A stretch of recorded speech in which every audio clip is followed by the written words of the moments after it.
Nepal एयरलाइन्सकै charter फ्लाइटबाट अब आउने क्रम भनौँ न आउने मितिहरू तय भएको छ र अहिलेसम्म हामीलाई प्राप्त जानकारी अनुसार जुन 1-2 का 2वटा फ्लाइटहरूको विषयमा चाहिँ तपाईँको कार्यकालभरि अहिले सम्झिँदा कस्ता कस्ता सहमति र सहकारीहरू भए समग्रमा? नेपाली बाजा गाजा वेशभूषा पहिरन सहितको चाहिँ उपस्थिति भनौँ न जस्तो नेपाली समाज छ सिङ्गो नेपालमा त्यस्तै नेपाली समाज छ हङकङमा पनि। आदिवासी जनजातिहरूको संस्कारमा आधारित रहेका चाडपर्वहरूलाई चाहिँ अलिकति बेवास्ता गर्यो भनेर आलोचना पनि गरिए सामाजिक सञ्जाल मार्फत प्रेस विज्ञप्ति मार्फत। नेपालीको संस्कृति भन्छ त्यसले गर्दा यो नेपालीहरूको मौलिक संस्कृतिमा हामी सबैले गौरव गर्नुपर्ने विषय जस्तो लाग्छ।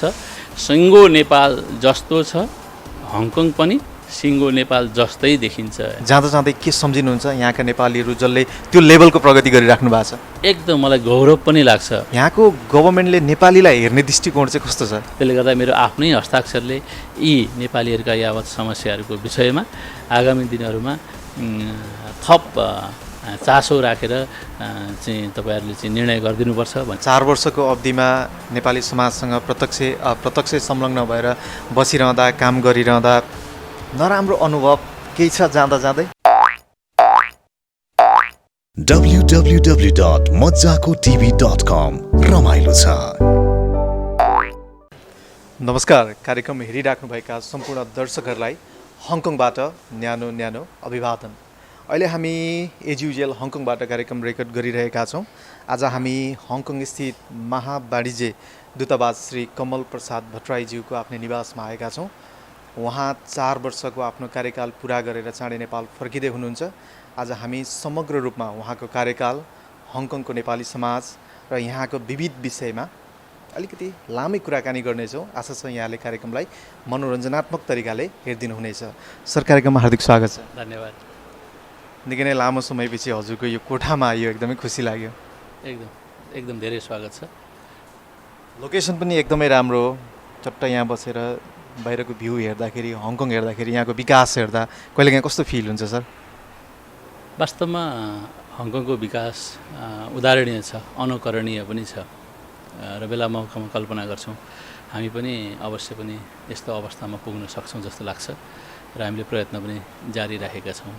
अहिले हामी कोरोना कहरमा छौँ। बाइ द वे, इन्टरभ्यूको लागि मात्र हामीले मास्क फुकालेका छौँ होइन? सोसियल डिस्टेन्स सायद मेन्टेन पनि भएको छ होला होइन? कोरोनाबाट कसरी आफूलाई सुरक्षित गरिराख्नु भएको छ? कोरोना सबैभन्दा पहिले विश्वमा अहिले यति धेरै फैलेको छ र हामी सबैभन्दा नजिकबाट अनुभूति गर्ने पहिलो पनि हो, किनभने चाइनामा फैलियो।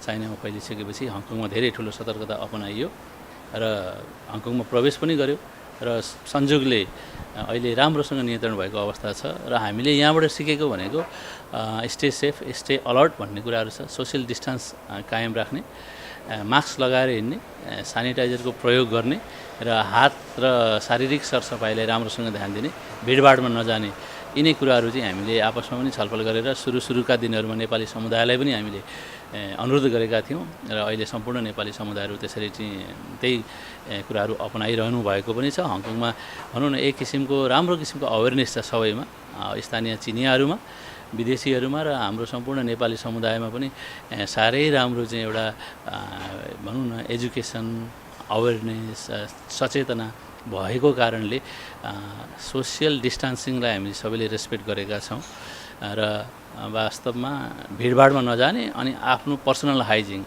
भनौँ न त्यसलाई चाहिँ अब सेनिटाइजरको प्रयोग गर्ने अनि साबुन पानीले हात धुने र सकेसम्म बाहिर टच गरेका हातहरूलाई नधोइकन र सेनिटाइजर नगराइकन मुख, नाक, आँखा लगायतका अङ्गहरूमा नपुर्याउने, त्यही एउटा मूल मन्त्र छ। त्यही मूल मन्त्रलाई हामीले आफूले पनि अवलम्बन गरेका छौँ। हङकङका सबै समुदायले अवलम्बन गर्नुभएको छ। हामीले त्यही कुरा हङकङका नेपाली समुदायलाई पनि सुरुका दिनहरूमा आह्वान गरेर अनुरोध गरेका थियौँ। अहिले त सबैजना अभ्यस्त भइसक्नु भएको छ। यसरी नै हामीले चाहिँ हङकङको अवस्थामा कोरोना कहरबाट बच्नका लागि व्यक्तिगत सरसफाइ, सोसियल डिस्टेन्सिङ र पर्सनल हाइजिनका कुराहरूलाई हामीले अवलम्बन गर्दै आएका छौँ र सम्भवतः अहिलेसम्म भगवानको कृपा हामी सकेसम्म सबैजना चाहिँ सचेत छौँ र स्वस्थ छौँ। कोभिड-19 को इपी सेन्टर वुहानबाट लगभग 1000 किलोमिटरको दूरीमा हङकङ छ होइन। हङकङलाई निकै नै जोखिमयुक्त सहरको रूपमा हेरिएको थियो, तर कम्पेरिटिभली अहिले त धेरै नै कम भइसकेको छ। सामान्यतया नेपाली समुदायमा त्यस्तो कुनै इन्फेक्सनको रेट अर्थात् कस्तो छ अहिले ठ्याक्कै आधिकारिक डाटा? आधिकारिक डाटा करिब 1 दर्जनको सङ्ख्यामा नेपालीहरूलाई कोरोना सङ्क्रमण भएको र अहिलेसम्म प्रायः सबैजना स्वस्थ भएर फर्किसकेको जानकारी हामीलाई प्राप्त भएको छ। र त्यो पनि अब हङकङको एउटा प्राइभेसी लका कारणले गर्दा हामीलाई सबै इन्फर्मेसन नआएको पनि हुनसक्छ। तर जुन बिरामी पर्नुभयो उहाँहरूले चाहिँ मेरो इन्फर्मेसन कन्सुलेट जनरलकोमा अफिसमा सेयर गर्दाखेरि कुनै अप्ठ्यारो पर्दैन भन्नुभएको अवस्थामा उहाँहरूबाट हामीले जानकारी प्राप्त गऱ्यौँ। र उहाँहरूबाट भनेको हङकङको स्वास्थ्य सेवा विभाग अथवा centre for health protection CHP भन्छ, अथवा त्योभन्दा माथि डिपार्टमेन्ट अफ हेल्थ, उहाँहरूबाट हामीले प्राप्त गरेको अवस्था हो। र खुसी नै मान्नुपर्छ, सङ्ख्यात्मक हिसाबले 1060 जनाभन्दा माथि चाहिँ हङकङका सम्पूर्ण नागरिकहरू बिरामी भएर अहिले 1030-35 जनाभन्दा बढी चाहिँ स्वस्थ भइसकेको अवस्थामा नेपालीहरू करिब 1 दर्जनको सङ्ख्यामा मात्रै इन्फेक्टेड हुनु र प्रायः सबै चाहिँ स्वस्थ भएर घर फर्किसकेको अवस्था हेर्दाखेरि हामी नेपालीहरू हङकङमा बसेका अरू हिसाबले पनि भाग्यशाली थियौँ र यो रोग नियन्त्रणको कुराहरूमा पनि र हाम्रो स्टामिना, हाम्रो इम्युनिटी पावर, यी सबै कुराहरूले गर्दा चाहिँ हामी चाहिँ अलिकति भाग्यमानी जस्तो लाग्छ मलाई। अलिकति बलियो रहेछौँ होइन, रोगसँग लड्न सक्ने क्षमता चाहिँ। अब दूतावासले अहिले त आफ्नो कामहरू रेगुलर गरिरहेको छ होला। पहिले कोरोना कहरको एकदम तीव्र सङ्क्रमण फैलिरहेको अवस्थामा चाहिँ अनलाइन थ्रुबाट पनि सेवा दिइरहेको थियो होइन सर? सही कुरा हो अनुजजी, हामीले अनलाइन सेवा सुरु गऱ्यौँ। सेवालाई कहिले पनि रोकेनौँ, अनलाइनबाट सुरु गऱ्यौँ। त्यो के का लागि भन्दा सोसियल डिस्टेन्सिङका लागि। अनलाइन सेवा सुरु गरेन भने कस्तो अवस्था हुन्थ्यो भने पब्लिकहरू हाम्रो कार्यालयमा आउनुपर्ने, एउटा साँघुरो कोठामा बसेर धेरैजना भेला भएर सेवा लिनुपर्ने र त्यहाँ धेरैजना भेलाउँदा सोसियल डिस्टेन्स मेन्टेन नहुने एउटा अवस्था। र अर्को कुराहरू भनेको उहाँहरूले चाहिँ ट्राभल गरेर कि त बस कि त ट्रेन अथवा सार्वजनिक यातायातहरू ट्याक्सी प्रयोग गरेर आउनुपर्ने र आउँदाखेरि विभिन्न भिडभाडहरूमा जानुपर्ने र धेरै मानिसहरूसँग सम्पर्कमा रहनुपर्ने अवस्थाले गर्दा सोसियल डिस्टेन्सिङ नहुने, धेरैजनासँग कन्ट्याक्ट हुनुपर्ने, उहाँहरूलाई पनि एउटा जोखिम थियो र उहाँहरू अफिसमा आउँदा हामीले सेवा पुर्याउनेहरूलाई पनि जोखिम थियो। सबै हामी जोखिमबाट चाहिँ बच्नुपर्ने अवस्था थियो र हामीले अनलाइन सेवा सुरु गऱ्यौँ। अनलाइनमा बकाइदा इमेलबाट सबै कुराहरू सोध्न सकिन्छ, कागजपत्रहरू पठाउन सकिन्छ। कागजपत्रहरू स्वीकृत भइसकेपछि ब्याङ्कमा आफै पैसा जम्मा गर्न सकिन्छ र पैसा जम्मा भइसकेपछि फेरि हामीले दिन र समय निर्धारण गरिदिन्छौँ। त्यो निर्धारण गरेको समयमा सेवाग्राहीहरू आएर सेवा लिन सक्ने अवस्था भएकोले यसलाई हामीले एउटा सोसियल डिस्टेन्सिङ को जुन एउटा हङकङ सरकारको पोलिसी थियो त्यसलाई पनि र पछि नेपाल सरकारले पनि सकेसम्म सोसियल डिस्टेन्स मेन्टेन गरेर सेवा प्रवाह गर्ने र आफ्ना गतिविधिहरू सञ्चालन गर्ने भनेको हुनाले त्यसलाई पनि हामीले अवलम्बन गऱ्यौँ, मान्यौँ र यसले सेवाग्राही र सेवा प्रदायक हामी सबैलाई चाहिँ यो कोरोनाको कहरबाट बच्नको लागि सहयोग पनि गर्यो र सेवा पनि सर्वसुलभ भएको हामीले फिडब्याक पाएका छौँ। वन्डरफुल, एकदमै एप्रिसिएट छ यो कार्य। अब पछिल्लो समय हङकङमा कोरोना कहर अलिकति कम हुँदैछ होइन, चारैतिर भिडभाड अर्थात् हङकङ नर्मल अवस्थामा फर्किँदैछ। अब विविध कारणले नेपाल फर्किनु भएको थियो धेरैजना हङकङवासी नेपालीहरू होइन। अब उहाँहरूको बच्चाहरूको स्कुल सुरु हुने बेला भइसक्यो, कतिपयको काम पनि सुरु हुने बेला भइसक्यो। अब हङकङ कसरी फर्कने त भन्ने चिन्तामा हुनुहुन्छ। नेपाल अहिलेसम्म पनि लकडाउनको अवस्थामा छ, इन्टरनेसनल फ्लाइट सबै क्लोज गरिएको छ। पछिल्लो समय हङकङको नेपाली समाजमा सामाजिक सञ्जालमा यत्र तत्र चार्टर फ्लाइटको विषयमा विविध कुराहरू आइरहेको छ। तपाईँको केही टिप्पणी छ त्यसमा? यसमा हाम्रो टिप्पणी विशेष रूपले व्यक्तिगत रूपले हामीले टिप्पणी गर्दै पनि आएका छौँ र जसले सरकार राखेर सोध्नुभयो कन्फ्युजन भएका विषयहरूमा हामीले व्यक्तिगत रूपले कन्फ्युजन दूर पनि गऱ्यौँ। र सुरुका दिनहरूमा व्यक्तिगत रूपले पनि इमेल पठाएर आफ्नो यहाँ हङकङ फर्किनुपर्ने आवश्यकताको बारेमा बताउनु भयो। त्यसै गरी सामूहिक रूपमा गैर आवासीय नेपाली सङ्घ, हङकङ नेपाली महासङ्घ, त्यसै गरी यो ट्राभल एजेन्ट्स एसोसिएसनका तर्फबाट पनि आउनुभयो र अरू हङकङको स्थानीय राजनीतिक कर्मीहरू, विभिन्न पोलिटिकल पार्टीसँग सम्बद्ध सांसदहरू पनि आउनुभयो आफ्ना जनतालाई हङकङ फिर्ता ल्याउनुपर्छ भन्ने हिसाबले, र हामीले त्यसलाई राम्रोसँग समन्वय गऱ्यौँ र समन्वय गरेर नेपाल सरकारलाई पठायौँ। अहिलेको विषम परिस्थितिमा फेरि रेगुलर फ्लाइट त थिएन, त्यसका लागि नेपाल सरकारमा पनि यो कोभिड-19 सम्बन्धमा गठन भएको एउटा उच्चस्तरीय समितिले निर्णय गरेर नेपालबाट विदेशी नागरिकहरूलाई सम्बन्धित देशमा पठाउन सक्ने विषयमा निर्णय गर्नुपर्ने हुन्छ। त्यो निर्णयका लागि हामीले पठायौँ र निर्णय पनि भइसकेको छ र निर्णय भइसकेपछि चार्टर फ्लाइट ल्याउने विषयमा कुराकानीहरू भए र पहिलो चरणमा हिमालयन एयरलाइन्सलाई नेपाल सरकारले चाहिँ अनुमति प्रदान गर्यो र त्यही अनुमतिलाई हामीले हङकङ सरकार समक्ष अनुरोध गरेर पठायौँ र हङकङ सरकारले अहिलेसम्म नआएको नयाँ एयरलाइन्स भएको कारणले विभिन्न सेफ्टीका विषयमा थप अध्ययन गर्नुपर्ने हुनाले तत्काललाई अनुमति दिन नसकिने जानकारी पठाइसकेपछि पुनः नेपाल एयरलाइन्सकै चार्टर फ्लाइटबाट अब आउने क्रम भनौँ न आउने मितिहरू तय भएको छ र अहिलेसम्म हामीलाई प्राप्त जानकारी अनुसार जुन 1-2 का 2वटा फ्लाइटहरूको विषयमा चाहिँ अब फ्लाइट सेड्युलमा आइसकेको देखिन्छ, किनभने त्यो विधिवत रूपले नेपाल एयरलाइन्स र कुनै एउटा ट्राभल एजेन्सीको बिचमा सम्झौता भएको। त्यो सम्झौता चाहिँ नेपाल सरकारको पर्यटन मन्त्रालय, परराष्ट्र मन्त्रालय हुँदै हामी कहाँमा आइपुगेको र हामीले हङकङ सरकारलाई यस्तो यस्तो तरिकाले यतिजना मानिसहरू आउन खोज्दै हुनुहुन्छ, तपाईँहरूको पर्मिसनका लागि भनेर अनुरोध गरिसकेपछि उहाँहरूले प्रत्येक व्यक्तिको आइडी कार्ड भेरिफाई गर्नुभयो, हङकङ आउन पाउँछ कि पाउँदैन भन्ने हिसाबले।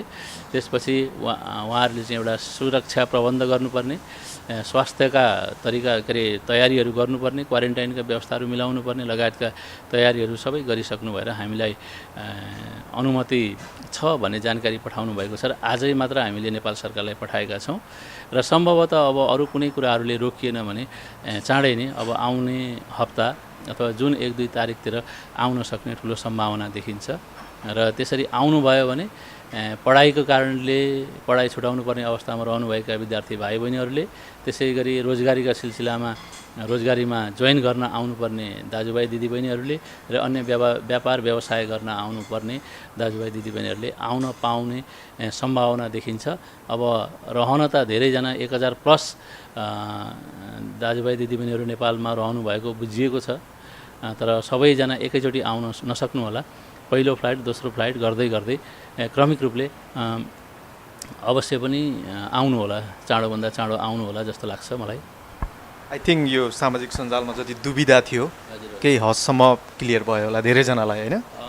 अवश्य पनि अहिलेसम्म हामी यसरी मिडियामा अथवा सार्वजनिक रूपले बोल्न सक्ने अवस्थामा किन पुगेका थिएनौँ भने निश्चित भएको थिएन र सामाजिक सञ्जालहरूमा हामी देख्थ्यौँ धेरै दुविधाहरू छ भन्ने हामीलाई लाग्थ्यो र दुविधा लागेको विषयहरूमा सम्बन्धित पक्षहरूलाई अहिलेसम्म त स्पष्ट भइसकेको छैन।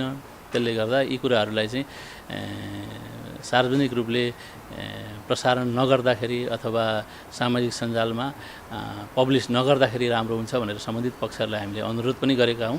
त्यसका बावजुद पनि सामाजिक सञ्जालहरूमा यहाँहरूले जस्तै हामीले पनि देख्यौँ र त्यस कारणले अब कतिपय नेपाली दाजुभाइ दिदीबहिनीहरूलाई कन्फ्युजन पनि भयो होला। तर अहिलेको अवस्था भनेको चाहिँ नेपाल सरकारले अनुमति दिएको र हङकङ सरकारलाई यी मानिसहरू चाहिँ आउन चाहनुहुन्छ, उहाँहरूको इलिजिबिलिटी टेस्ट गरिदिनुहोस् भन्दा हङकङ सरकारले पनि ओके भनेर पठाइसकेको र त्यो कुरालाई हामीले नेपाल सरकारसँग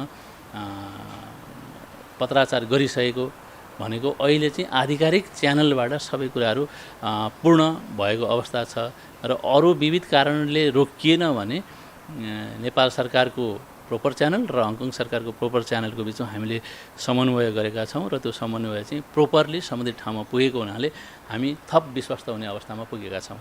ओके, तपाईँहरूलाई यही जानकारी भयो। अब सरको कुरा गरौँ। 4 वर्ष यात्रा सकियो, थाहै नपाई हिजो भर्खर आए जस्तो लाग्छ। हिजो भर्खरै नेपाली समाजमा यहाँको हङकङेली नेपाली समाजमा परिचित भयो जस्तो लाग्छ। त्यो 4 वर्ष कति छिटो सक्यो। एक शब्दमा भन्नुपर्दा कस्तो भयो बसाइ सर समग्रमा?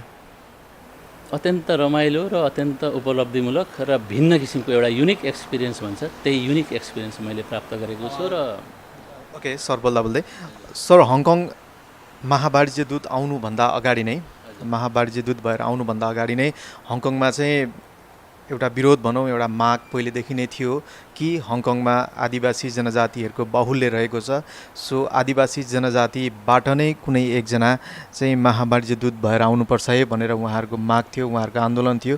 त्यो बिचमा तपाईँ आउनुभयो, तपाईँको पद बहालीकै क्रममा उहाँहरूले त्यो मागहरू पनि राख्नुभयो। तपाईँको कार्यकालभरि अहिले सम्झिँदा कस्ता कस्ता सहमति र सहकारीहरू भए समग्रमा? मलाई एकदम खुसी लाग्छ। सुरुका दिनहरूमा साथीहरू आउनुभयो, हाम्रा विषयहरू यी हुन् भन्ने कुराहरू राख्नुभयो र मैले स्पष्ट रूपले उहाँहरूलाई पनि भने तपाईँहरूको विषय राख्ने ठाउँ उपयुक्त ठाउँमा तपाईँहरूले राख्न सक्नुहुन्छ भन्ने कुरा राखिसकेपछि र मैले उहाँहरूलाई अनुरोध गरेँ, हामी एउटा कन्सुलर सेवा प्रवाह गर्नका लागि आउँछौँ, डिप्लोमेटिक फङ्सन गर्नका लागि आउँछौँ, त्यसपछि नेपाल र नेपालीको प्रवर्धन गर्ने कार्यक्रमहरू गर्नका लागि आउँछौँ। ती सबै कार्यक्रमहरू गर्नका लागि तपाईँहरूको राय सुझाव सल्लाह हामीलाई महत्त्वपूर्ण हुन्छ।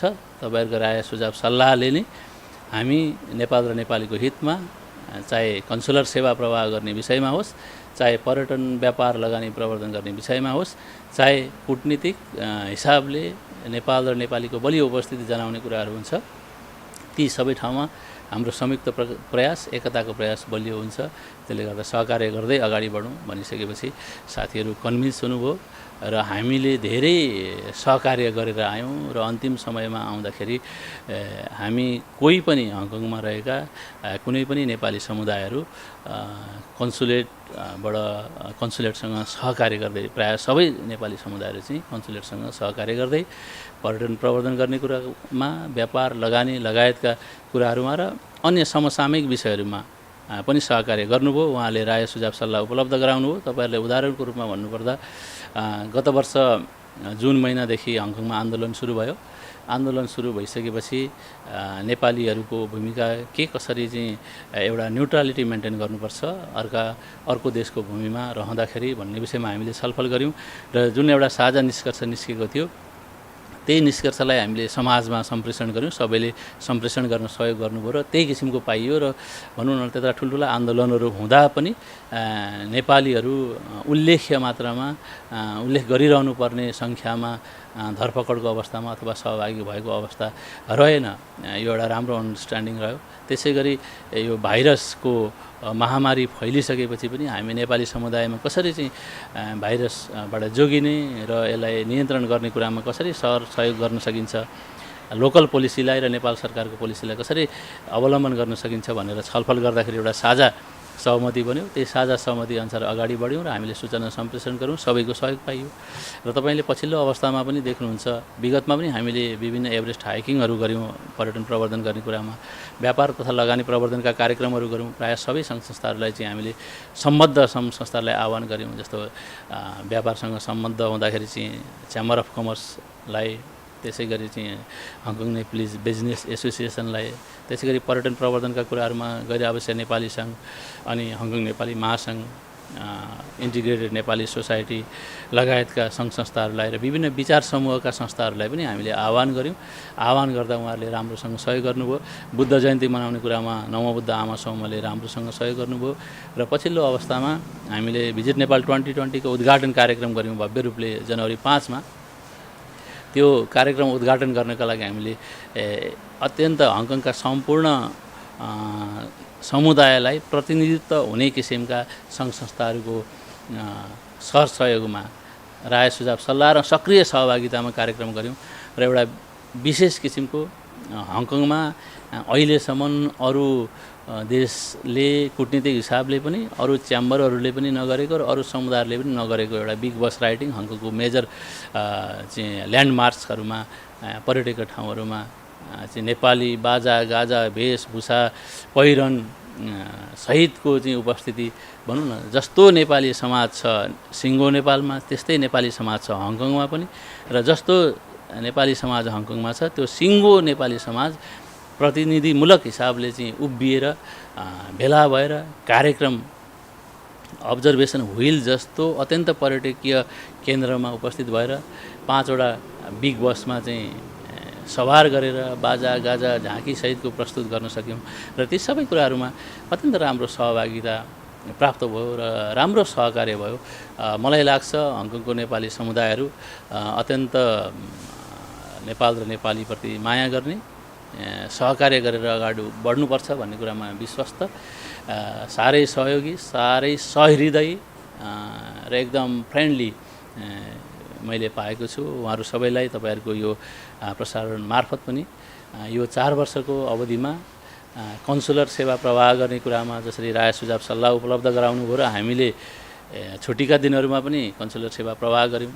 त्यसै गरी सहकार्यका मोडालिटीहरू हामीले आफै डेभलप गऱ्यौँ साझा रूपले सँगै बसेर, र विभिन्न अवसरहरूमा नेपालबाट आउने प्रबुद्ध व्यक्तित्वहरू, राजनीतिक शीर्ष नेताहरू आउँदाखेरि नेपाल र नेपालीको अवस्थाको बारेमा जानकारी लिने र एउटा इन्टरेक्सन अन्तर्क्रिया कार्यक्रम गर्ने कुराहरूमा जुन एउटा ठुलो सहयोग प्राप्त गर्नुभयो, सक्रिय सहभागिता गराउनु र आफ्ना विचारहरू राखिदिनु भयो, यी सम्पूर्ण कुराहरूको लागि तपाईँहरूलाई एकदम हृदयदेखि नै नेपाली कन्सुलेट जनरलको तर्फबाट र मेरो व्यक्तिगत तर्फबाट म हार्दिक धन्यवाद र आभार पनि व्यक्त गर्न चाहन्छु। र वास्तवमा तपाईँहरूले यो 4 वर्षको अवधिमा पुर्याउनु भएको कन्सुलेट जनरललाई पुर्याउनु भएको सहयोग, व्यक्तिगत रूपले मसँग आत्मीयता प्रस्तुत गर्नुभएको र विभिन्न परिस्थितिहरूमा व्यक्तिगत राय सुझाव सल्लाहदेखि लिएर संस्थागत राय सुझाव सल्लाह उपलब्ध गराएर मेरो कार्यकालमा तपाईँहरूले जुन एउटा सहृदयता देखाउनु भयो, सौहार्दता पूर्ण वातावरण तपाईँहरूले सिर्जना गरिदिनु भयो, ती सबै कुराको लागि चाहिँ हृदयदेखि नै म सम्पूर्ण हङकङवासी नेपाली दाजुभाइ दिदीबहिनीहरूलाई हार्दिक धन्यवाद भन्न चाहन्छु। र मेरा सम्पूर्ण भन्नाले नेपाली कन्सुलेट जनरलबाट आयोजना गरेका सम्पूर्ण कार्यक्रमहरूमा चाहे विकट हाइकिङ हुन् अथवा अन्य विभिन्न कार्यक्रमहरूमा तपाईँहरू जस्तै पत्रकार साथीहरूले कार्यक्रमलाई राम्रोसँग कभरेज गरिदिनु भएर हङकङका नेपालीहरूमा मात्रै होइन, नेपालमा रहनुभएका नेपालीहरूमा मात्रै होइन, संसारभरि रहनुभएका नेपालीहरूमा र देशी विदेशी सम्पूर्ण महानुभावहरू समक्ष नेपाल र नेपालीको प्रवर्धन, संस्कृति, व्यापार, लगानी, पर्यटनका सम्भावनाहरूको बारेमा प्रचार प्रसार गरिदिनु भएकोमा पत्रकार साथीहरूलाई पनि हृदयदेखि नै धन्यवाद दिन चाहन्छु। कन्सुलेटले आयोजना गरेका विभिन्न कार्यक्रमहरूमध्ये केही कार्यक्रमहरूमा आलोचना पनि भए होइन, जस्तो जनजाति महासङ्घ हङकङले पनि प्रेस विज्ञप्ति निकालेर त्यसको विरोध गर्यो। जस्तो दूतावासले चाहिँ हिन्दू संस्कारमा आधारित तीज, दसैँ लगायतका चाडपर्वहरूलाई चाहिँ अलिकति फोकस गरेर सहकार्य गर्यो, अनि आदिवासी जनजातिहरूको संस्कारमा आधारित रहेका चाडपर्वहरूलाई चाहिँ अलिकति बेवास्ता गर्यो भनेर आलोचना पनि गरिए सामाजिक सञ्जाल मार्फत, प्रेस विज्ञप्ति मार्फत। यसलाई छोटो टिप्पणीमा छोटो यसको वास्तविकता भनिदिनुहुन्छ? यो विषयमा मैले प्रष्ट रूपले तत्कालीन अवस्थामा रहनुभएका आदिवासी जनजाति महासङ्घका अध्यक्ष र अरू जनजाति सङ्घ संस्थाका प्रमुखहरूलाई नेपाली जातीय सांस्कृतिक कार्यक्रमहरू जस्तो लोसार कार्यक्रम गर्ने विषयमा, उँधौली गर्ने विषयमा, माघी मनाउने विषयमा के कसरी हामी सहकार्य गरेर अगाडि बढ्न सक्छौँ, तपाईँहरू सहकार्यको मोडालिटी लिएर आउनुहोस्, हामीसँग उपलब्ध भएको स्रोत साधन, तन मन धन र हाम्रो समन्वयबाट हुनुपर्ने सरकारी समन्वय, कूटनीतिक समन्वय सबै जुटाएर संयुक्त रूपले नेपाली संस्कृतिको जगेर्ना गर्ने, प्रवर्धन गर्ने कार्यहरू गरौँ भनेर मैले प्रस्ताव पनि आह्वान गरेँ। र केही विषयहरूमा उहाँहरूसँग सहकार्य पनि भयो, उहाँहरूले निमन्त्रणा गरिएको कार्यक्रमहरूमा मैले सहभागिता पनि जनाएँ र जति हुनुपर्थ्यो त्यति खुलस्त भएर उहाँहरू सहकार्य गर्न नआउनु भएको चाहिँ मैले महसुस पनि गरेको छु। र जहाँसम्म अब तीजको विषयलाई तपाईँले उल्लेख गर्न खोज्नुभएको जस्तो लाग्छ, यो तीजको विषयमा भन्नुपर्दा यो नेपाली महिलाहरूको अत्यन्तै मौलिक एउटा सांस्कृतिक पर्व हो जस्तो लाग्छ। किनभने यदि हिन्दू धर्मसँग जोडिन्थ्यो भने समग्र इन्डियाभरि नेपालमा जुन किसिमले एउटा तीज मनाइन्छ त्यो किसिमको मनाइँदैन र हिन्दू धर्म मान्ने अरू देशहरू पनि छ, अरू समुदायहरू पनि छ। तर नेपालीहरूले मनाउने तीज चाहिँ बेग्लै मौलिक किसिमको छ। नेपालीहरूमा पनि विशेष गरी महिलाहरूले मनाउने अनि नेपाली सम्पूर्ण वेशभूषा चुरा पोते धागो रङ्गी बिरङ्गी भएर सजिएर 1-1.5 महिनासम्म नेपाली महिलाहरू चाहिँ समूहमा कार्यक्रम गर्दै गीत गाउँदै नाच्दै रमाइलो गर्दै हिँड्दा यो कहाँको संस्कृति भन्दा यो अन्यको संस्कृति त भन्दैन, नेपालीको संस्कृति भन्छ। त्यसले गर्दा यो नेपालीहरूको मौलिक संस्कृतिमा हामी सबैले गौरव गर्नुपर्ने विषय जस्तो लाग्छ र हामीले नेपाली महिलाहरूको मौलिक संस्कृति सम्बन्धी कार्यक्रम आयोजना गर्दा विशुद्ध त्यही संस्कृतिलाई मात्रै आधार नबनाएर त्यो संस्कृति चाहिँ एउटा नेपालको पर्यटन प्रवर्धनको विषयमा नेपालको सांस्कृतिक प्रवर्धनको दृष्टिकोणले र समग्र नेपालीहरूको एउटा साझा पहिचान अथवा साझा संस्कृतिको विकासको हिसाबले पनि कोसेढुङ्गा साबित हुनसक्छ भन्ने हिसाबले हामीले स्थानीय चिनिया समुदायलाई पनि बोलायौँ र नेपालका सम्पूर्ण जाति वर्ग समुदाय क्षेत्रलाई पनि समेटेको र कूटनीतिक समुदायहरूलाई पनि समेटेको हुनाले यसले उहाँहरू सबैले के फिल गर्नुभएको छ भने नेपालीहरूको मौलिक एउटा छुट्टै खालको संस्कृति रहेछ भन्ने कुरा चाहिँ हृदयमा सँगालेर जानुभएको छ, जो जान्नुभएको छैन भने यो चाहिँ नेपालीहरूको मौलिक संस्कृति हो। नेपाली महिलाहरूको मौलिक संस्कृतिलाई सबैले जगेर्ना गर्ने कुरामा त्यति ठुलो आपत्ति मान्नुपर्छ जस्तो मलाई लाग्दैन। किनभने नेपालमा 120-125 भाषाभाषी 120-125 जात जाति, त्यसपछि ती सबै भाषाभाषी र जात जाति अनि 1 दर्जनभन्दा बढी धार्मिक समुदायहरू मिलेर हजारौँ किसिमका चाहिँ संस्कृतिहरू छन् भने सबै संस्कृतिलाई उत्तिकै हामीले अगाडि बढाउनु पर्ने हुन्छ र कुनै पनि संस्कृतिको बेस भनेको कुनै न कुनै धर्मसँग त जोडिएको हुनसक्छ, तर त्यो अमुक नेपाली संस्कृति हो कि होइन भनेर हामीले बुझ्नुपर्छ। यदि कुनै नेपाली संस्कृतिको हामीले प्रवर्धन गर्दैछौँ भने तिमीले गुरुङको संस्कृतिको मात्रै कुरा गर्यौ अथवा तिमीले तामाङको संस्कृतिको मात्रै कुरा गर्यौ अथवा तिमीले चाहिँ अब हिन्दूको मात्रै गर्यौ अथवा तिमीले चाहिँ के अरे मुस्लिमको मात्रै गर्यौ अथवा तिमीले पूर्वको मात्रै गर्यौ अथवा तिमीले पश्चिमको मात्रै गर्यौ भनेर आलोचना गर्नु भनेको एउटा आलोचनाका लागि आलोचना मात्रै हो। र अझै पनि म भन्छु तीज जुन नेपाली महिला दिदीबहिनीहरूले मनाउनुहुन्छ त्यो अन्यत्र कहीँका महिलाहरूले पनि मनाउनुहुन्न, अन्यत्र कहीँका हिन्दूहरूले पनि मनाउनुहुन्न। नेपालमा पूर्वदेखि पश्चिमसम्म उत्तरदेखि दक्षिणसम्म जुनसुकै जात जाति धर्म सम्प्रदाय सबै महिलाहरूको चाहिँ एउटा साझा सांस्कृतिक पहिचानको रूपमा यो विकास भएको जस्तो लाग्छ र मैले त्यही हिसाबले यो नेपालीहरूको साझा मौलिक संस्कृतिको प्रवर्धन मार्फत पनि नेपालको पर्यटन प्रवर्धन गर्न सकिन्छ भन्ने ठानेर नै यी कार्यक्रमहरू आयोजना गरेँ र यो कार्यक्रमबाट सम्पूर्ण नेपाली दिदीबहिनीहरू र केही कार्यक्रमहरूमा केही दाजुभाइहरू पनि आउनुभएको थियो। हामीले महिला दिदीबहिनीहरूलाई आमाहरूलाई फोकस गरे पनि दाजुभाइहरू पनि आउनुभएको थियो र यो मौलिक संस्कृतिको जगेर्ना गर्ने कुरामा नेपाली कन्सुलेट जनरलले गरेको कार्यक्रममा उहाँहरूले चाहिँ बधाई दिनुभएको छ, उहाँले खुसी व्यक्त गर्नुभएको छ र सराहना गर्नुभएको छ। उहाँहरू सबैप्रति म हार्दिक नमन पनि गर्न चाहन्छु र आगामी दिनमा जोसुकै आए पनि नेपाली मौलिक संस्कृति चाहे त्यो जोसुकै धर्मको होस् वर्गको होस् अथवा जातीय समुदायको होस् नेपाली मौलिक संस्कृतिको प्रवर्धन गर्नु भनेको सबै नेपालीको कर्तव्य हो।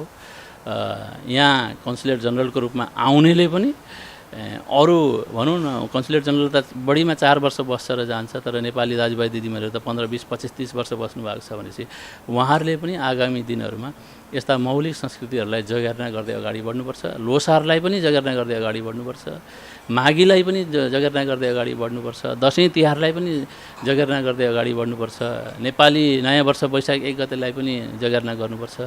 हामी अन्तर्राष्ट्रिय समुदायमा छौँ, अङ्ग्रेजी क्रिसमस र अङ्ग्रेजी नयाँ वर्षलाई पनि अथवा चीनमा छौँ, चिनिया नयाँ वर्षलाई पनि हामीले प्रवर्धन गर्दै जानुपर्छ भने हाम्रा मौलिक संस्कृति, चाहे एउटा चेपाङको संस्कृति किन नहोस्, चाहे चाहिँ एउटा चाहिँ भनौँ न राउटे कुसुन्डाको संस्कृति किन नहोस्, ती संस्कृतिहरूलाई पनि अझै बल गरेर जगेर्ना गर्नुपर्ने अवस्था छ भने समग्र नेपाली महिलाहरूले चाहिँ एउटा साझा संस्कृतिको रूपमा अँगाल्दै आएको, नेपालभरि चाहिँ मनाउँदै आएको संस्कृतिलाई विदेशीहरूका सामु यो हाम्रो नेपाली महिलाहरूको साझा संस्कृति हो, मौलिक संस्कृति हो भनेर जगेर्ना गर्दा नेपाल र नेपालीको हित नै हुन्छ जस्तो लाग्छ। धेरैजनाको प्रश्नको उत्तर मिल्यो होला योबाट, होइन? ओके, अब यसलाई यहीँ नै टुङ्ग्याउँ। हङकङमा 4 वर्ष बस्नुभयो, यहाँको नेपाली समाजसँग अप्रत्यक्ष रूपमा संलग्न हुनुभयो।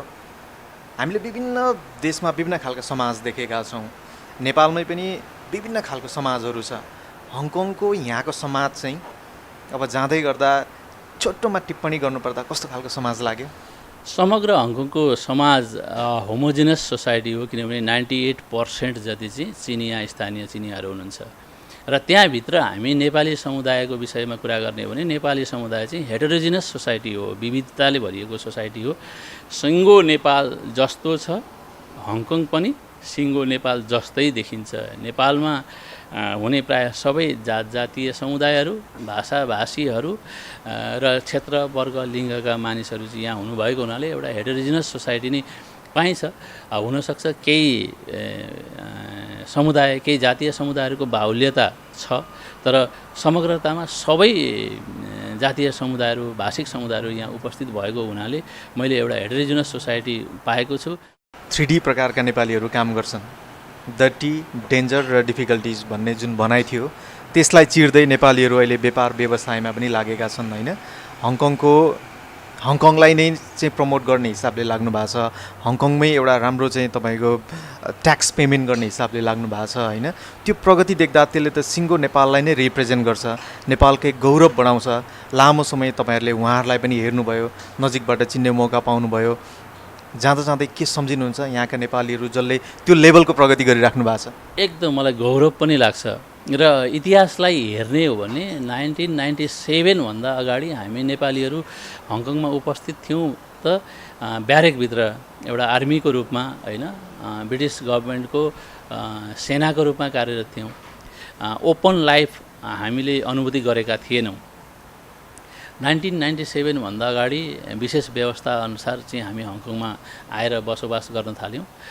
लाहुरेका सन्ततिहरूले आएर बस्न पाउनुभयो र सँगसँगै व्यापार व्यवसाय र सुरुका दिनहरूमा भिसामा अत्यन्त सजिलो व्यवस्था भएको कारणले पनि रोजगारीका सिलसिलामा आउने क्रम रह्यो। तर पनि मेजोरिटी भनेको हामी नेपालमा भन्नुपर्दा लाहुरेका सन्ततिहरू, लाहुरे र उहाँका सन्ततिहरू नै हङकङमा बसोबास गरिरहेको अवस्था हो र यो इतिहासलाई हेर्ने हो भने करिब 23-24 वर्षको अवस्था मात्रै छ र 23-24 वर्षको अवस्था त्यति धेरै लामो अवस्था होइन। फेरि हामी नेपालीहरू विश्वमै कलिएका व्यापारी वर्ग पनि होइनौँ। हाम्रो आर्थिक सामाजिक संरचना भनेको कृषि प्रधान देश हो।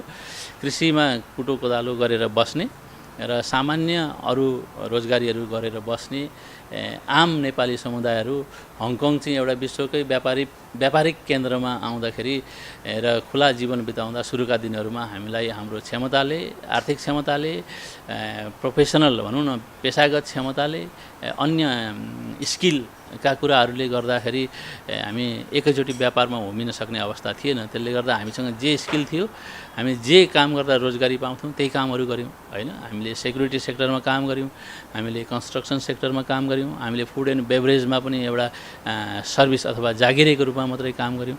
तर केही समय व्यतीत गरिसकेपछि त्यही सेक्युरिटी सेक्टरमा चाहिँ म्यान पावर सप्लाई गर्न सकिन्छ भन्ने सोच आयो र त्यतातिर लाग्यौँ।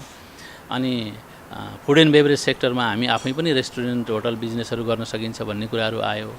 त्यसै गरी कन्स्ट्रक्सन सेक्टरमा कन्सल्टेन्सीहरू चाहिँ चलाउन सकिन्छ भन्ने अनुभव आएर साथीभाइहरूले गरिरहनु भएको छ। ग्रोसरी खुद्रा पसल व्यवसायहरू पनि गरिरहनु भएको छ। कतिपय साथीहरूले चेन रेस्टुरेन्टहरू पनि चलाइरहनु भएको छ। कतिपय साथीहरूले चाहिँ प्रोपर्टी मार्केटमा पनि लगानी गर्नुभएको छ।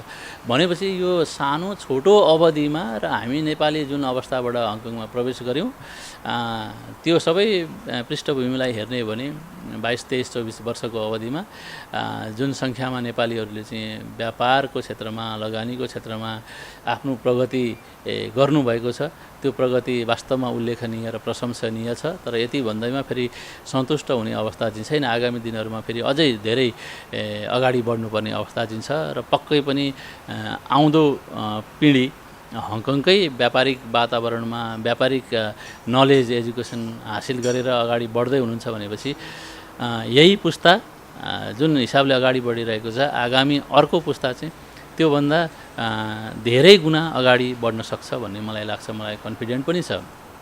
हङकङले सिकाउने भनेको एभ्रिवेयर बिजनेस सिकाउने हो। त्यसैले यहाँबाट सिक्ने भनेको पढ्ने पनि बिजनेस, सिक्ने पनि बिजनेस नै हो। अरू टेक्निकल कुराहरू र अरू सोसियल साइन्सका कुराहरू अलिक कम मात्रामा यहाँ हेरिन्छ। त्यसले गर्दा यो जुन किसिमले प्रगति गर्नुभएको छ त्यो चाहिँ एउटा प्रशंसनीय छ र यो प्रशंसनीय कार्य हङकङमा आफूले सिक्ने र आर्जन गर्ने सम्पत्ति आर्जन गर्ने सँगसँगै आफूले सिकेको कलालाई सम्पत्तिलाई नेपाल र नेपालीको समग्र विकासका लागि आफ्नै मातृभूमिमा लगेर धेरै सम्भावनाहरू तपाईँले देख्न सक्ने हुनुभएको छ। ती आफ्नो क्षमता, आफ्नो अनुभव र आफ्नो सम्पत्तिलाई चाहिँ नेपालको भूमिमा पनि लगेर नेपाललाई पनि व्यापार र लगानीको एउटा केन्द्र बनाउनको लागि तपाईँले ठुलो योगदान पुर्याउन सक्नुहुन्छ जस्तो लाग्छ। तपाईँहरूको हङकङको उपलब्धिलाई मुक्त कण्ठले प्रशंसा गर्दै आगामी दिन अझै राम्रोसँग तपाईँहरूले प्रगति गर्न सक्नु शुभकामना पनि छ र सँगसँगै आफ्नो मातृभूमिप्रति पनि आफ्नो तन मन धन लगाएर गर्न सक्ने योगदान व्यापार गर्नुहुन्छ भने व्यापारकै क्षेत्रमा, कन्स्ट्रक्सन सेक्टरमा हो भने कन्स्ट्रक्सनकै सेक्टरमा हैन, त्यसै गरी अरू जुन जुन सेक्टरमा लाग्नुभएको छ त्यो सेक्टरमा आफ्नो विषय विज्ञतालाई नेपालमा पनि भित्राउने कुरामा, आफू जाने कुराहरूमा र आफू सँगसँगै रहने विदेशी स्थानीय चिनीहरूलाई पनि नेपाल चाहिँ एउटा भर्जिन ल्यान्ड हो, जानुपर्छ, धेरै सम्भावना छ भनेर नेपालप्रति आकर्षण गर्न सकियो भने व्यापारको कुराहरूमा, लगानीका कुराहरूमा र सँगसँगै पर्यटनका कुराहरूमा पनि हामीले जानी नजानी प्रत्यक्ष अप्रत्यक्ष रूपले चाहिँ ठुलो योगदान पुर्याउन सकिरहेका हुन्छौँ। त्यसले गर्दा त्यतातिर पनि तपाईँहरूको ध्यान जान सकोस्, शुभकामना पनि दिन चाहन्छु। सर, यो मेरो मात्र दृष्टिकोण होइन होला, अर्थात् मेरो मात्र क्युरियोसिटी होइन होला, समग्र हङकङवासी नेपालीहरूको क्युरियोसिटी होला। दूतावास चाहिँ यहाँको सरकारसँग प्रत्यक्ष रूपमा नजिक छ नि त, यहाँको गभर्मेन्टले नेपालीलाई हेर्ने दृष्टिकोण चाहिँ कस्तो छ? छोटोमा छोटकरीमा भन्नुपर्दा यहाँको सरकारले नेपालीहरूलाई अत्यन्तै राम्रो सकारात्मक रूपले हेरेको छ र प्रत्येक पटक मैले भेट्ने गर्दा उहाँहरूलाई भन्ने गरेको छु, हाम्रो सङ्ख्यात्मक हिसाबले करिब 25,000 को सङ्ख्यामा अफिसियल डाटा अनुसार यतिमा छौँ र अहिले सिग्निफिकेन्ट नम्बर भन्नाले 1200-1500 को सङ्ख्यामा बिजनेस सेक्टरमा हामी लागिसकेका छौँ र हङकङको समग्र विकास चाहे कन्स्ट्रक्सनको सेक्टरमा होस्, चाहे यहाँको अरू सेक्टरमा सेक्युरिटी सर्भिस प्रवाह गरेर चाहिँ अरू सेक्टरमा पुर्याएको योगदान होस्, चाहे फुड एन्ड बेभरेज सेक्टरमा चाहिँ लगानी गरेर यहाँको पर्यटन व्यवसायलाई अझै अगाडि बढाउनलाई नेपालीले गर्नुभएको छ, त्यो पछिल्लो अवस्थाको योगदानलाई हङकङ सरकारले राम्रोसँग बुझेको हुनुपर्छ भन्ने मैले कुराहरू राख्दाखेरि उहाँहरूले राम्रोसँग बुझेको अनुभूति गर्नुभएको छ र उहाँले विगतमा ब्रिटिस सरकारकै पालादेखि नेपालीहरूले इमान्दारिताका साथ पुर्याउनु भएको योगदानको पनि मुक्त कण्ठले प्रशंसा गर्नुभएको छ भनेपछि नेपालीहरूलाई समग्र हिसाबले भन्नुपर्दा उहाँहरूले सही रूपले मूल्याङ्कन गर्नुभएको छ र उहाँहरूको मूल्याङ्कन चाहिँ सकारात्मक र आशावादी पाएको छु। सरले भर्खरै एक खालको विदाई भेटघाट गर्नुभयो हङकङकी कार्यकारी प्रमुख क्यारी लामसँग। उहाँसँग भेटघाटको क्रममा तपाईँ जाँदा जाँदै नेपालीहरूको विषयमा लिएर अर्थात् नेपालीहरूको जुन जुन मुद्दाहरू, जुन जुन मागहरूको विषयमा कुन कुन एजेन्डाहरूमा चाहिँ अलिकति फोकस भएर हजुरले कुराकानी गर्नुभयो? मुख्य रूपले यो विदाई भेटमा चाहिँ 4 वर्षको अवधिमा उहाँहरूसँग भएका अन्तर्क्रियाका कुराहरूलाई छोटकरीमा हामीले प्रस्तुत गऱ्यौँ र उहाँहरूबाट प्राप्त भएको सहयोगलाई मैले मुक्त कण्ठले प्रशंसा गरेँ र आगामी दिनहरूमा पनि जुन एउटा सहयोग र सद्भावको स्थिति छ, एउटा कूटनीतिक सम्बन्धको स्थिति छ, आपसी भाइचाराको सम्बन्ध छ, त्यो अझै प्रगाढ हुँदै जाने विश्वास व्यक्त गरेँ र सँगसँगै यो हङकङमा 4 वर्ष बिताउँदाखेरि यहाँको चाहिँ विभिन्न आइल्यान्डहरूमा घुमेको, विभिन्न ट्रेकिङ ट्रेलहरूमा हिँडेको, विभिन्न बिचहरूमा गएको हैन, र विभिन्न समुदायहरूसँग विभिन्न मोनास्ट्रीहरूमा भिजिट गरेको सुखद अनुभूति सुनाएँ। त्यसै गरी हङकङको एउटा सिटी लाइफको एउटा चाहिँ इन्जोय गरेको यी सबै कुराहरू उहाँलाई सेयर गरिसकेपछि विगतदेखि नै केही कुराहरू हामीले राख्दै आएका थियौँ र केही कुराहरू पुरा पनि भएका छन्। जस्तै इमिग्रेसनमा नेपालीहरूले 4-5 वर्ष अगाडिसम्म जुन एउटा अलग्गै भनौँ न एउटा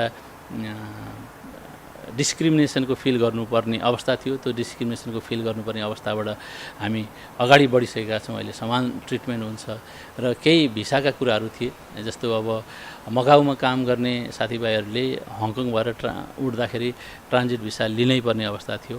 उहाँहरूलाई चाहिँ ब्लू कार्ड होल्डरहरू हुनुहुन्छ भने त्यसलाई ट्रान्जिट भिसा बिना पनि अब आवत जावत गर्ने सुविधा दिनु पर्यो। त्यसै गरी विदेशमा रहेका नेपालीहरू हङकङबाट नेपाल जान अथवा नेपालका नेपालीहरू चाहिँ हङकङको ट्रान्जिट भएर विदेशमा अरू ठाउँमा जाँदाखेरि पनि ट्रान्जिट भिसा अनिवार्य थियो। त्यो कुराहरूलाई चाहिँ सहजीकरण गरिदिनुपर्छ भनेर हामीले अनुरोध गऱ्यौँ। त्यसै गरी 2004-5-6सम्म चाहिँ नेपालीहरू वर्किङ भिसामा पनि आउन सक्ने अवस्था थियो, तर त्यसपछि विविध कारणले रोकिएको थियो। ती कुराहरूलाई आगामी दिनहरूमा खुला गरिदिनुपर्छ। नेपालीहरूले रुचाएको ठाउँ पनि हो, इमान्दार पनि हुनुहुन्छ र हङकङको आवश्यकताअनुसार काम गर्न सक्षम हुनुहुन्छ। हामी जनशक्ति अहिले पनि विदेशमा निर्यात गरिरहेको अवस्था छ, तपाईँहरू चाहिँ आयात गरिरहेको अवस्था छ भने नेपाल र हङकङको बिचमा त्यो समन्वय गर्न सकिन्छ भनेर पनि हामीले कुरा राख्यौँ। त्यसै गरी 2005मै नेपाल सरकार र चीन सरकार बिचमा बेजिङमा एउटा सम्झौता भएको थियो। त्यो सम्झौता चाहिँ डिप्लोमेटिक पासपोर्ट होल्डर र अफिसियल पासपोर्ट होल्डर नेपालीहरूलाई हङकङ आउँदाखेरि र चिनियाहरू नेपाल जाँदाखेरि, त्यस्तै पासपोर्ट होल्डर नेपाल जाँदाखेरि चाहिँ अन एराइभल भिसा 30 दिनसम्मको अन एराइभल भिसा दिने भनेर एउटा सम्झौता भएको थियो। त्यो कुरालाई चाहिँ हामी नेपाल सरकारले चाहिँ पालना गऱ्यौँ। अहिले निःशुल्क भिसाको पनि व्यवस्था गरिसकेका छौँ। तर हङकङले चीनले त्यो व्यवस्था मानिदिए पनि हङकङले अझै मानिसकेको छैन। त्यो कुरालाई विशेष रूपले चाहिँ हामीले ध्यानाकर्षण गराएका छौँ र यी कुराहरूलाई ध्यानाकर्षण गराउने मात्रै होइन, एउटा डिप्लोमेटिक भेटघाटको क्रममा चाहिँ एड मेमोयर भन्ने हुन्छ एउटा, होइन, त्यो चाहिँ हातैले लेखेर एउटा रिमाइन्डर जस्तो छोडिदिने चलन हुन्छ। कसैले भेटघाटको क्रममा टेबलमा छोडिदिएर जाने चलन हुन्छ, कसैले चाहिँ हातमै दिने हस्तान्तरण गर्ने हुन्छ, कसैले चाहिँ सही गरेर दिने हुन्छ, कसैले सही नगरेर दिने पनि हुन्छ। त्यसले गर्दा मेरो आफ्नै हस्ताक्षरले यी नेपालीहरूका यावत समस्याहरूको विषयमा आगामी दिनहरूमा थप चासो राखेर चाहिँ तपाईँहरूले चाहिँ निर्णय गरिदिनुपर्छ भनिसकेपछि ठिक छ, यो विषयलाई हामी सकारात्मक रूपले लिन्छौँ र सम्बन्धित निकायलाई म निर्देशन दिन्छु, परिपत्र गर्छु अथवा सम्झाउँछु भनेर उहाँले पनि भन्नुभएको छ। भनेपछि यो चाहिँ अत्यन्त एउटा नयाँ खालको प्रयोग पनि मैले गरेको छु। एड मेमोयर भन्ने कुरा तपाईँले चाहिँ भियना कन्भेन्सनको विभिन्न टर्मिनोलोजीहरूमध्ये हेर्नुभयो भने त्यसको गाम्भीर्यताको विषयमा पनि तपाईँहरूले थाहा पाउनुहुन्छ। त्यो अनुभूति पनि मैले अहिले यसपालि गरेर आएको छु। मलाई लाग्छ केही हदसम्म त्यसले चाहिँ एउटा सकारात्मक मोड लिनेछ। हजुरको कार्यकालमा भएका सकारात्मक पहल कदमीहरू त कुराकानीको सिलसिलामा आइ नै सक्यो। 4 वर्षको अवधिमा नेपाली समाजसँग प्रत्यक्ष संलग्न भएर बसिरहँदा, काम गरिरहँदा नराम्रो अनुभव केही छ जाँदा जाँदै? त्यस्तो उल्लेखनीय नराम्रो अनुभूति गर्नै परेन, किनभने नेपालीहरू आफै एउटा फ्रेन्डली र लभली सोसाइटी हो। हङकङको सोसाइटी पनि अत्यन्त इमान्दार र आफ्नै हिसाबले अगाडि बढ्ने र परिआएको अवस्थामा एकदम फ्रेन्डली तरिकाले सहयोग गर्ने मैले सोसाइटी पाएको हुनाले त्यस्तो नमिठो खालको अनुभूति हासिल गर्नु परे जस्तो मलाई लाग्दैन उल्लेखनीय हिसाबले, होइन। यदा कदा कसैले कुनै बेला आवेगमा आएर केही कुराहरू चाहिँ व्यक्त गर्न सक्छ, ती कुराहरूलाई फेरि सामान्य रूपले मैले लिने गरेको छु, होइन। किनभने जसले आवेगमा केही कुराहरू व्यक्त गर्छ उसको विवेकले त्यही भनेको हुनसक्छ र त्यही परिस्थितिमा अचानक आएको त्यो आवेग पनि हुनसक्छ। समयले फेरि त्यस्ता कुराहरूमा आफूलाई मूल्याङ्कन गर्न पनि सकिन्छ भन्ने लागेर मैले त्यस्तो ठुलो कुरा लिएको छुइनँ। किनभने अब हामी शास्त्रीय कुराहरू गर्ने हो भने जब मान्छेमा काम, क्रोध, लोभ, मोह, ईर्ष्या र अहङ्कार जस्ता विकारहरू चाहिँ जन्मिन्छन्, मनमा हुन्छन् भने त्यतिखेर विवेक चाहिँ हराउँदै जान्छ, विवेक चाहिँ शून्य हुँदै जान्छ अथवा विवेक घट्दै जान्छ।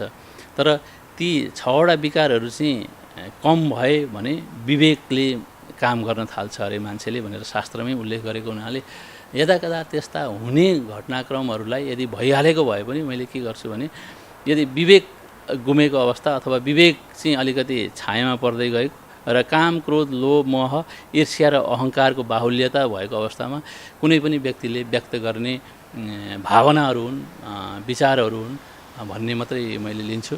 त्यस्ता विचारहरू समयमा फेरि आफैलाई मूल्याङ्कन गर्ने हुन्छ क्या मान्छेले, किनभने मान्छे जानेर कहिल्यै पूर्ण हुँदैन, जिन्दगीभर सिक्दै जाने हो र भनिन्छ नि आर्यघाटसम्म पनि मान्छेले सिक्दै नै जाने हो।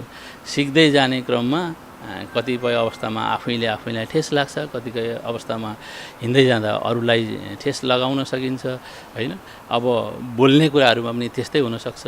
यी सामान्य मानव जीवनका चाहिँ दिनचर्याहरू हुन् भन्ने हिसाबले त्यसलाई मैले त्यस्ता यदाकदा भएका विषयहरूलाई पनि ठुलो रूपले र विशेष रूपले मैले लिएको पनि छैन, लिएर जाने पनि छैन, किनभने त्यस्ता कुराहरूलाई लिनु पनि हुँदैन होइन भन्ने कुरा मैले आफूले सिकेको, जुन एउटा ज्ञान सिकेको छु, जुन एउटा विद्या आर्जन गरेको छु, त्यो कुराहरूले पनि मलाई चाहिँ यी कुराहरूमा जुन कुराहरू चाहिँ मूल्यवान छैनन् ती कुराहरूमा त्यति धेरै ध्यान अथवा त्यति धेरै केन्द्रित हुनु पनि पर्दैन भनेर चाहिँ शास्त्रले भन्छ। ती कुराहरूलाई मैले मनन गरेको छु र त्यस्ता भइहालेका घटनाक्रमहरूलाई पनि मैले त्यसरी नै लिने गरेको छु। Thank you so much sir, एकदमै खुसी लाग्यो यो समयको लागि। भनिन्छ नि बसाइ हिँड्नेको तातीले बस्नेको मन रुवाउँछ भने जस्तो सहकारी गरियो सँगै भएर, सँगै विदेशमा भएर पनि चाहिँ एक प्रकारले देशको लागि भनौँ होइन, राष्ट्रको लागि केही गर्ने काममा सहकारी गरियो। समयको लागि धेरै धेरै धन्यवाद। हामीले चाहिँ जहिले जे कुरामा जे कौतूहलता अर्थात् जे मनमा लागेको कुरा सोध्नको लागि समय माग्छौँ, दूतावासले जहिले पनि त्यो व्यवस्थापन गरिदिन्छ होइन। त्यसको लागि यहाँलाई धेरै धेरै धन्यवाद। आगामी यहाँको कार्यकाल अझ राम्रो हुँदै जाओस्। जाँदा जाँदै हामीलाई हेरिराख्नुभएका जति पनि नेपालीहरू हुनुहुन्छ, संसारको विभिन्न देशमा रहनुभएका, उहाँहरूलाई के भन्नुहुन्छ? सबैभन्दा पहिले त तपाईँहरूलाई मेरो 4 वर्षे कार्यकालमा कन्सुलर सेवा प्रवाह गर्नेदेखि लिएर कूटनीतिक कार्यहरू सञ्चालन गर्ने र नेपाल र नेपालीको प्रवर्धन गर्ने कार्यहरूमा जुन एउटा साथ सहयोग र तपाईँहरूले मल्टिप्लायर भूमिका खेलिदिनु भयो। हामीले गरेको कार्यक्रम अगाडि प्रत्यक्ष हुनेले मात्रै हेर्छ, तर तपाईँहरूले प्रसारण गरिदिनु भयो, सोसियल मिडियादेखि लिएर पत्र पत्रिकाहरूमा लेखिदिनु भयो भने लाखौँ करोडौँ माझमा पुग्छ। त्यो तपाईँहरूको अतुलनीय योगदानको लागि फेरि पनि म तपाईँहरूलाई हार्दिक आभार व्यक्त गर्दै धन्यवाद दिन चाहन्छु। र यो बसाइ हिँड्नेको ताँतीले बस्नेको मन रुवाउँछ भन्ने तपाईँको जुन एउटा गीतको पहिलो मुखडा तपाईँले भन्नुभएको छ, यो चाहिँ हामी आउँदैखेरि जाने दिन निश्चित भएर आएका हुन्छौँ र हामी आएकै दिनदेखि 1455 दिनहरूमध्ये 1454 दिन बाँकी रह्यो, 1452 दिन बाँकी रह्यो अथवा 7 दिन बाँकी रह्यो, 3 दिन 2 दिन बाँकी रह्यो भन्दै काउन्टडाउनकै हिसाबले हामी काम गरिरहेका हुन्छौँ भने चाहिँ हामीले एउटा नर्मल रूपले पनि लिएका छौँ। र फेरि कर्मचारीहरू नेपालमै पनि विभिन्न जिल्लाहरूमा हामी सरुवा भइरहन्छौँ। सरुवा हुँदाखेरि कतिपय अवस्थामा तोकेको अवधिसम्म बस्छौँ, कतिपय अवस्थामा अलप सडेन सरुवा पनि हुन्छ।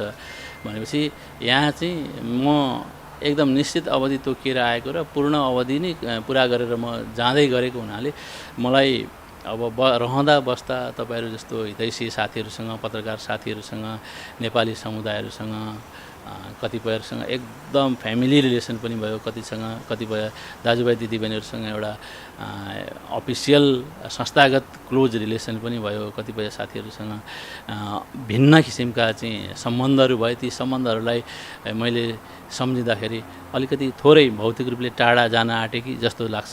तर अहिलेको यो चाहिँ अब नियमित प्रक्रिया पनि हो र अहिलेको समयमा फेरि सोसियल मिडिया मार्फत जति टाढा भयो झन् नजिक हुन सक्ने अवस्था पनि छ। त्यसले गर्दा त्यो अवसर हामी सबैले सदुपयोग गर्नेछौँ। भोलिका दिनहरूमा तपाईँहरू यहाँ सधैँभरि हङकङमा बसेर नेपाल र नेपालीको विषयमा सोचिरहनु भएको हुन्छ। भने हामी नेपालमा गएर पनि कुनै न कुनै हिसाबले नेपाल र नेपालीको हितकै लागि कुनै न कुनै संस्थामा बसेर काम गरिरहेको हुन्छौँ भने तपाईँहरूको नेपाल आउँदा जाँदाको क्रममा हुने भेटघाटहरू हाम्रो आत्मीयतालाई साटासाट गर्नेदेखि लिएर पारिवारिक भेटघाट हुनेदेखि लिएर अनि तपाईँहरूको र हामी बस्ने संस्थाको हामीले काम गर्ने संस्थाको बिचमा एउटा व्यापारिक लगानी अथवा संस्थागत बिजनेस हुन्छ नि ती कुराहरूमा पनि केन्द्रित गर्न हामी अझै सफल हुनेछौँ। तपाईँहरू एकजना हङकङबाट जानुभयो र तपाईँहरूसँग मैले 10 मिनट मात्रै कुरा गर्न पाएँ भने मेरो 4 वर्षको मेरो सम्पूर्ण अनुभव चाहिँ त्यहाँ रिकल हुन्छ र तपाईँहरूको ताजा कुराहरू मैले सेयरिङ गरेर तपाईँहरूलाई पनि नेपालको केही ताजा कुराहरू सेयरिङ गर्न पाएँ भने अरूहरूसँग सेयरिङ गर्नुपर्दा जुन एउटा भूमिका बाँधेर प्रवेश गर्नुपर्छ हामी डाइरेक्टली प्रवेश गर्न सक्छौँ होइन। छोटो समयमा धेरै कुराहरू चाहिँ आदान प्रदान गर्न सक्छौँ त्यो सम्भावनाहरू पनि देख्छु। त्यसले गर्दा सम्पूर्ण संसारभरि रहनुभएका नेपाली दाजुभाइ दिदीबहिनीहरू जो विदेशमा चाहिँ रहनुभएको छ उहाँहरूको लागि त म के भन्न चाहन्छु भने अझै कूटनीतिक नियोगमा काम गर्ने कर्मचारीहरू चाहिँ बढीमा 4 वर्षका लागि आउनुहुन्छ। उहाँहरू चाहिँ अस्थायी राजदूत हो, अस्थायी कूटनीतिज्ञ हो। तपाईँहरू त 15-20 वर्ष 30 वर्षसम्म चाहिँ एउटै ठाउँमा व्यापार व्यवसाय बिजनेस गरेर रचनात्मक कामहरू गरेर रहिरहनु भएको हुन्छ भने तपाईँहरू त स्थायी होइन पर्मानेन्ट राजदूत हो। त्यसले गर्दा तपाईँहरू जहाँ हुनुहुन्छ तपाईँहरूको आफ्नो व्यक्तिगत लाइफ, व्यावसायिक लाइफ, जागिरी लाइफको पनि संरक्षण गर्दै नेपाल र नेपालीको प्रवर्धन गर्ने कुराहरूमा, नेपाल र नेपालीलाई चिनाउने कुराहरूमा, चाहे राजनीतिक विषयहरूलाई चाहिँ संसारमा चिनाउने विषयहरू हुनसक्छ अथवा आर्थिक सामाजिक उन्नति र प्रगतिका कुराहरूलाई संसारलाई चिनाउने कुराहरू हुन्छ अनि संसारका मानिसहरूलाई नेपालप्रति केन्द्रित गराउने, नेपालको बारेमा नेपाल जाउँ भ्रमण गरौँ लगाउने कुराहरूमा, व्यापार गरौँ अथवा लगानी गराउने कुराहरूमा तपाईँहरूको चाहिँ अहम भूमिका हुन्छ र एउटा स्थायी भूमिका हुन्छ।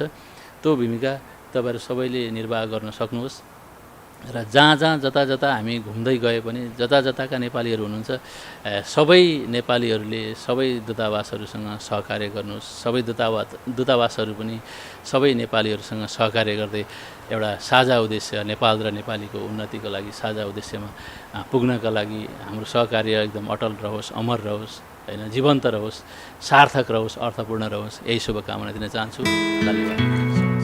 यस्तै मज्जाको भिडियोहरू हेर्नको लागि आजै सब्स्क्राइब गर्नुहोस् मज्जाको टिभी, रमाइलो छ।